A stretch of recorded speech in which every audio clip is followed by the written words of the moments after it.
Друзья, не забывайте поставить лайк этому видео и подписаться на канал, ведь мы стараемся для вас. Женат. Есть отпрыски. В последнее время стало попадаться очень много информации о воздержании и суперэффекте от него. Решил тоже попробовать. Тем более, что сексуальная жизнь с женой в последнее время сошла на нет. И вот прошел месяц. У меня там все начинает дымиться. Пристаю к жене, а она меня игнорит. Ну да ладно, вариантов много. Продолжаю свое воздержание. Вообще, по натуре я достаточно спокойный и даже немного застенчивый. Ну, точно не мачо. И вот на выходных жена уехала с чадами на море, а я остался дома. Позвонила теща, попросила привезти ей продукты. Это для нее в порядке вещей. Расскажу немного о теще. Ей 62 года. Когда-то она была прям мега секси, но годы берут свое. Грудь уже изрядно обвисла, да и в целом, конечно, она не первой свежести. Хотя еще огонек свой сохранила. Среднего телосложения. Несколько месяцев назад сломала ногу. Сейчас уже все нормально, но через день к ней приходила массажистка и делала массаж ноги. В общем, приехал, привез продукты. И тут она начала про жизнь рассказывать. И про то, что сегодня должна была прийти массажистка и отменила в последний момент. И что нога еще периодически поднывает. Не знаю, что на меня нашло, но я выпалил. Давайте я сделаю. Она немного опешила, но я настоял. Мол, чего не сделаешь ради любимой тещеньки. Она согласилась. Легла на бок, и я стал массировать ей ногу прямо по штанине спортивных брюк. Смотрю, она расслабилась и стала менее напряжена. Меня как будто подменили. Я набрался наглости и говорю, что по штанине массировать неудобно, и надо их приспустить. Она молча согласилась. Я стянул с нее штаны до колен и обомлел. На ней были черные кружевные трусики. Чувствую, что у меня все там начало дымиться. Она также лежала на боку, а я продолжал ее массировать. То, что происходило дальше, тоже можно назвать массажем, но уже других мест. Я вышел в ванную. Из комнаты донеслось: «Кофе будешь?» Я согласился. Когда я вышел из ванной, кофе был уже на столе. Мы молча сидели на кухне. Я до сих пор был невероятно возбужден. Месяц воздержания давал о себе знать. Теща сидела в какой-то прострации и спросила: «Что вообще произошло?» Я переспросил: «В смысле? Ну что это было?» Возможно, она надеялась, что мы можем это вычеркнуть из памяти. Но мои скромность и застенчивость просто улетучились. Вот так после 10 лет знакомства началась наша с тещей абсолютно новая история. Подписывайтесь на канал, чтобы не пропустить новые интересные истории. Спасибо за внимание. До скорых встреч. All right, everyone's presentations are done. Nick, the manager, said as he tried to move the discussion forward. Excuse me, I haven't. I recently found out something. Nick interrupted me and began to speak. There's apparently someone in this department who didn't graduate high school and is just a part-timer. Meetings should be for employees only. Absolutely right. His lackey, Mike, of course, agreed with Nick. I'm leaving. After leaving the meeting room, I started to shut down my computer. I noticed that an email had arrived, not in my personal inbox, but in the company's shared email. Thinking, there's no point in speaking up, no one will listen, I went home quietly. The next day, I heard a commotion from Nick's desk. He was staring at his computer screen, his face pale. Nick? Is something wrong? Mike looked at the screen with him. And he turned even paler than Nick. Why is he so angry? Knowing the reason for Mike's distress, I thought to myself, serves them right. My name is Adam. My mother passed away when I was in the 9th grade, and I was raised by my father. Well, you could hardly call it being raised. After my mother passed, my father changed. He drowned his sorrows in alcohol, and though he still went to work, he squandered our living expenses on horse racing. Because of that, I had to start working part-time as soon as I entered high school. Every month, I went to the convenience store with bills in hand that couldn't be auto-deducted from my father's account. Even though I endured it because I didn't want to be alone, I reached my limit in my second year of high school and dropped out. I found a live-in job at a distant inn. Thank you for everything. The day I left home, my father, still staring at the TV, spoke. Take care. That was our last conversation. Back then, 18 wasn't the age of majority, so I needed my father's permission to work, and I couldn't hide my place of employment. Yet, my father never visited me even once. I kept working just to survive, and before I knew it, I was 42. Years of hard work paid off, and I was transferred to the headquarters. I was thrilled to be recognized by the company, as I thought I'd be working in the field until retirement due to my lack of formal education. Listen up. Our work can change the future of our employees. Don't drag us down. On my first day after the transfer, Nick, dressed in an expensive suit, spoke sternly. There was a reason for this. Our inn was located in a prominent tourist destination, known so well that everyone in the state could sing its commercial jingle. At its peak, we had 5 locations within the state. But that was long ago. Due to financial difficulties and aging facilities, only the place where I had worked for many years and the original establishment remained. I was prepared to lose my job anytime, but now there was a glimmer of hope. With the rise of social media, the tourist area where the inn was located started gaining attention again. Depending on how hard the sales department, where I was transferred, worked, we could either thrive or be forced to give up this prime location to the new hotel chains continuously popping up. For Nick, who had switched careers from another industry to strengthen our sales, this was a battle he couldn't afford to lose. I understood why he had to be strict. I will do my best.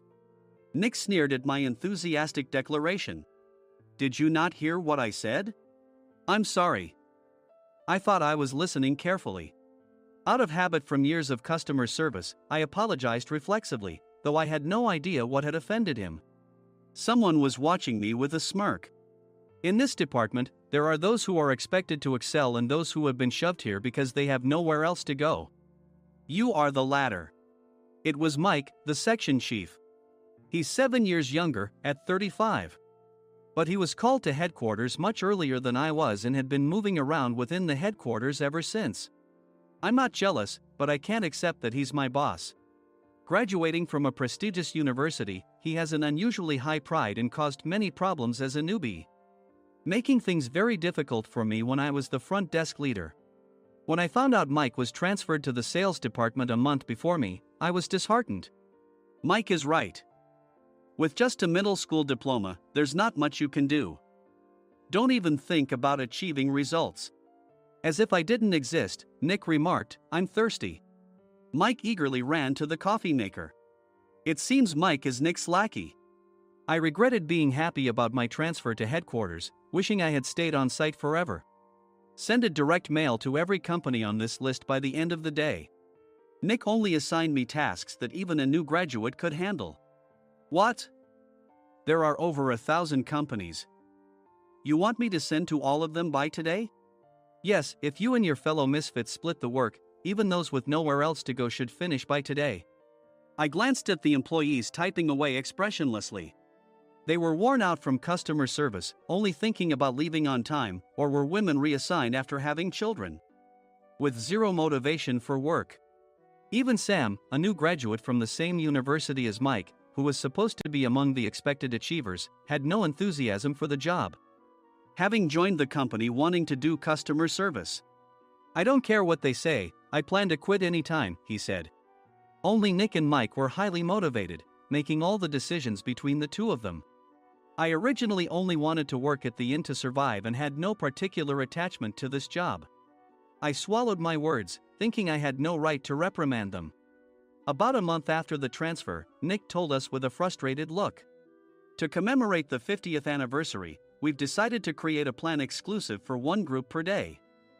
Originally, Mike and I were supposed to come up with it, but our president, Mr. Thompson, insists on hearing everyone's opinions. So, you all get a chance. As Nick explained, Mike began handing out prints. Make sure not to embarrass Nick.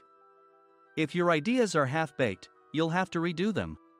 It seemed that they had printed his handwritten notes by Mr. Thompson, which included several questions and a section for free responses. It made sense why Nick had to seek our input, given that all responses had to be submitted to Mr. Thompson. We were given a week to think about it, and a meeting was scheduled to compile our ideas. My plan is to let guests enjoy both the old and modern America. Nick began the presentations. Guests would watch a master confectioner at a nearby traditional sweet shop make sweets in front of them. The welcome drink would be premium tea in a bottle. Nick's plan was certainly attractive. After his presentation, Nick called on us to present in the order we were seated. Just as I stood up for my turn. All right, everyone's presentations are done. Excuse me, I haven't. I recently found out something. Nick interrupted me. There's someone in this department who didn't graduate high school and is just a part-timer. He was likely talking about me. I joined the company as a part-timer and was made a full-time employee when I turned 20. That was 20 years ago, so Nick and Mike probably had no chance to know until recently. Meetings should be for employees only. Absolutely right. After that, Nick kept creating opportunities to solicit everyone's opinions, purposefully excluding me from speaking. The meeting unexpectedly heated up and went past the scheduled end time. A few people asked to leave, and the discussion continued with the remaining few. Still here? Normally, you'd leave in that situation. Though I had no attachment to the job initially, hearing kind words from customers made me want to make them happier. For someone like me, with nowhere to go, the inn was my home and customer service was my life. I felt pathetic about my current self. I'm leaving. I left the conference room and started shutting down my computer. I noticed an email had arrived, not in my personal inbox, but in the company's shared email. Thinking no one would listen to what I had to say anyway, I quietly went home. The next day, while preparing the DM as instructed, I heard a commotion from Nick's desk. In his haste to stand up, he hit his knee on the desk. He stared at his computer screen, his face pale. Nick! What's wrong? Mike, thinking he should be the first to rush over, approached Nick while still wearing his coat.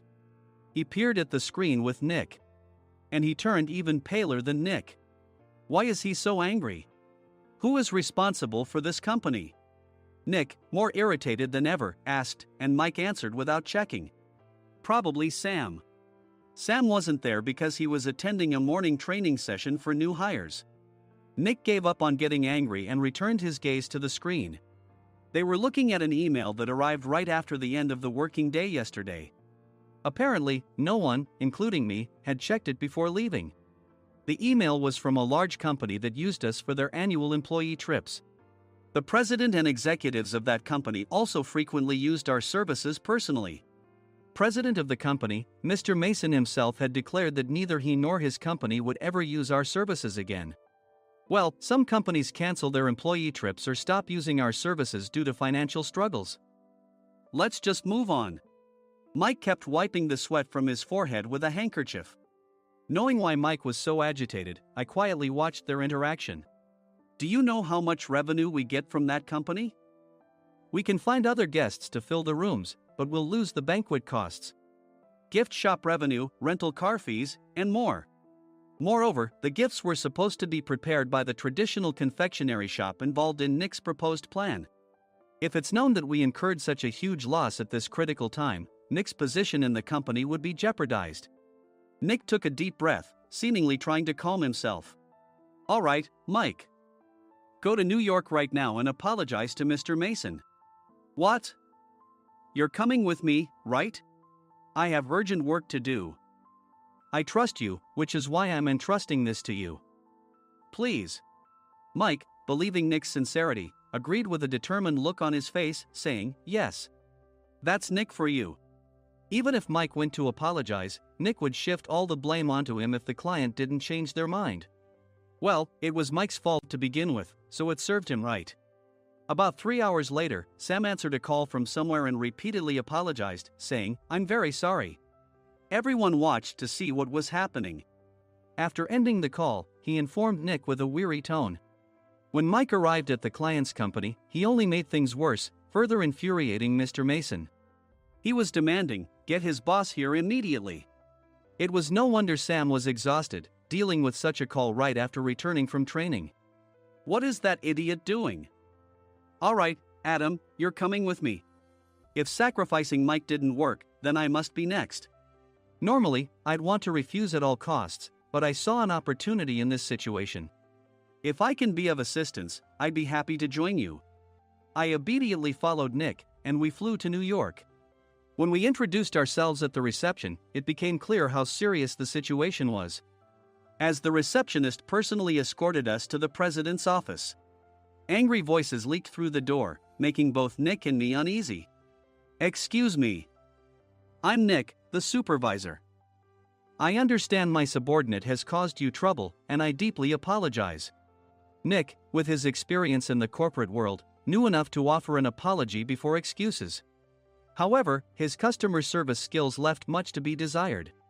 I sighed as I saw Mike trembling like a small dog in the corner of the room. "What kind of training are you giving your subordinates?" Mr. Mason glared at Nick with a red face. The intensity of his gaze made even Nick take a step back. Regrettably, I joined this company only 2 years ago and was unaware of Mike's issues. I should have identified his shortcomings sooner. Indeed, I should have realized sooner. No sensible person would come to apologize and then give a lengthy presentation on the drawbacks of not using therein. Nick froze, his mouth slightly open. Suspecting the worst, I picked up the documents that had fallen to the floor. It seemed Mike hastily prepared these documents on the plane, listing the disadvantages. Disadvantage 1: if you change the venue for the company trip, employees might suspect it's for cost-cutting reasons, leading to a negative impression. Reading it aloud half-jokingly, Nick snatched the papers from my hand and checked the contents with a furious expression. Among the stack of documents was a receipt from a nearby convenience store's copy machine. I felt a pang of dread, hoping he hadn't shown the receipt as well. What do you think he said when I asked what kind of nerve he had to do this? I'm very sorry. Faced with the dire situation, Nick must have thought there was nothing left to do but apologize. In a voice smaller than I'd ever heard from him, he uttered words of apology. He said, "I'm a Harvard graduate. I don't believe I said anything wrong." "Mike, what have you done?" Forgetting his plan to pin the blame on Mike, Nick yelled loudly, even in front of Mr. Mason.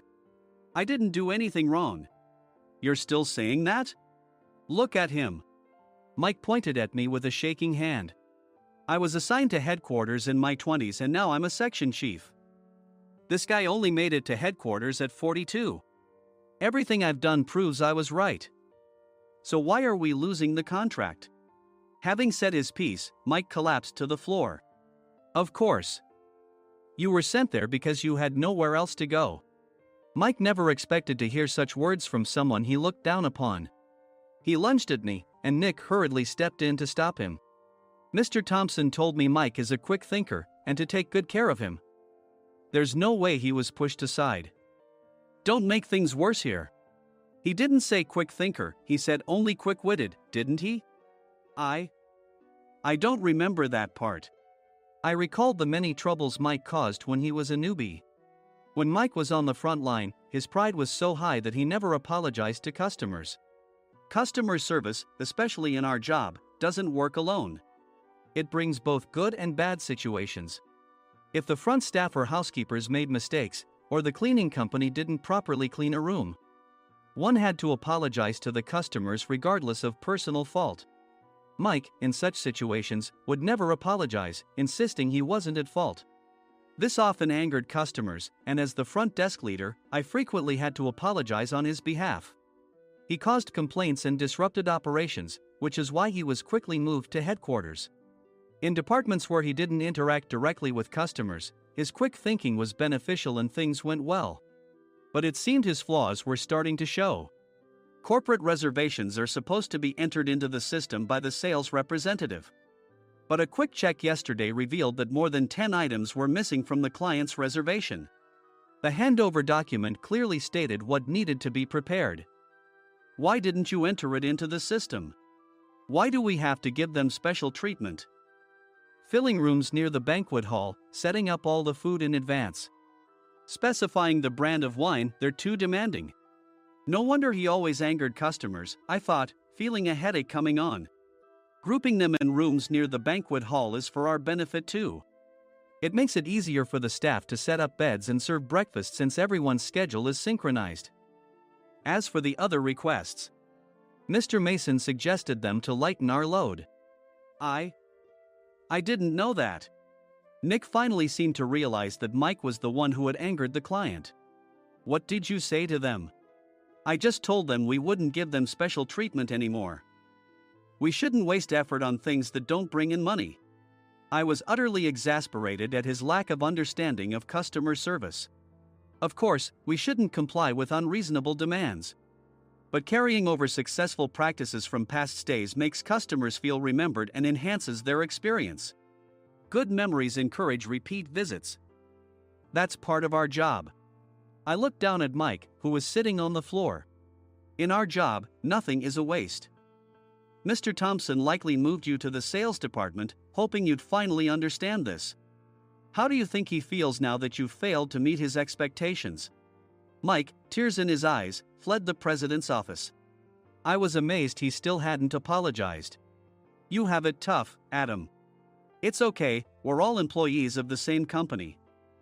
I deeply apologize for this disrespectful incident. Especially after all the care you've shown us. If it weren't for you, Adam, I really would have stopped staying here. When I heard you were moving to the sales department, I was willing to reconsider if you handled it. Seeing us talk so amicably, Nick's face contorted. Do you two know each other? Adam's service is excellent. I always requested him specifically. Normally, we don't accept specific staff requests, but we made an exception for Mr. Mason, adjusting my shifts accordingly. He had personally stayed at our hotel just before my transfer, and during casual conversation, I mentioned, I'm moving to the sales department soon. If I hadn't told him then, things could have been much worse. Please continue to take care of us. I look forward to it. On the return flight, Nick awkwardly offered me a can of beer. It's still working hours. Of course, I had no intention of forgiving him for a single beer. Nick might try to pin everything on Mike and avoid any consequences. While pondering this, a startling fact came to light. Nick, the tea bottles for the plan have arrived. I handed Nick a bottle labeled with our inn's name. They look good. What are you talking about? These are plastic bottles. I had assumed we would use the trendy, high-end bottling tea. But what arrived were ordinary plastic bottles of tea with customized labels. The only unique aspect was the label, which had the inn's name, making it look customized. Upon further investigation, I discovered that a substantial amount of money was set to be paid to the tea company. It was priced like bottling tea. Does this plastic bottle really cost $100 each? The tea inside is specially blended for us. The extra cost is for that. Wouldn't it be better to use another tea company? Or is there a specific reason we must use this one? As Nick continued to make excuses, I showed him a printed email. I informed the tea company's president, Mr. Mitchell, that we discovered irregular payments and he confessed. He said you two were high school classmates and planned to split the extra money. That idiot. Why did he confess? That's not important.